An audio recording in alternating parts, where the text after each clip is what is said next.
السلام علیکم دوستو، آج کی کہانی کا نام ہے افواہ کا انجام۔ راستے سے گزرتے ایک بوڑھے آدمی کی ایک نوجوان سے تکرار ہو گئی۔ کچھ دیر بحث کے بعد نوجوان وہاں سے چلا گیا، مگر بوڑھے کا غصہ ٹھنڈا نہ ہوا۔ وہ کسی نہ کسی طرح بدلہ لینا چاہتا تھا۔ جسمانی کمزوری کی وجہ سے وہ لڑ نہیں سکتا تھا، اس لیے اس نے ایک اور راستہ اختیار کیا۔ اس نے نوجوان کے خلاف افواہ پھیلانی شروع کر دی کہ وہ چور ہے۔ وہ ہر آنے جانے والے سے یہی بات کہتا۔ کچھ لوگ اس کی بات کو نظر انداز کر دیتے، مگر چند لوگ اس پر یقین بھی کر لیتے۔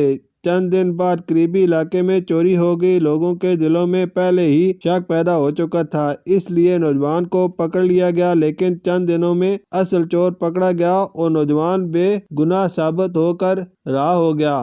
رہائی کے بعد نوجوان نے علاقے کے سردار سے شکایت کی۔ سردار نے بوڑھے کو پنچایت میں طلب کیا۔ بوڑھے نے خود کو بچانے کی کوشش کی، مگر سردار نے ایک انوکھا حکم دیا، تم نے جو افواہیں پھیلائی ہیں انہیں ایک کاغذ پر لکھو، پھر اس کے ٹکڑے کر کے چوراہے میں جا کر ہوا میں اڑا دو۔ بوڑھے نے ایسا ہی کیا۔ اگلے دن جب پنچایت دوبارہ بیٹھی تو بوڑھے نے معافی کی درخواست کی۔ سردار نے کہا، اگر تم سزا سے بچنا چاہتے ہو تو وہ تمام کاغذ کے ٹکڑے واپس لے آؤ جو تم نے ہوا میں اڑائے تھے۔ بوڑھا گھبرا گیا اور بولا، یہ تو ناممکن ہے۔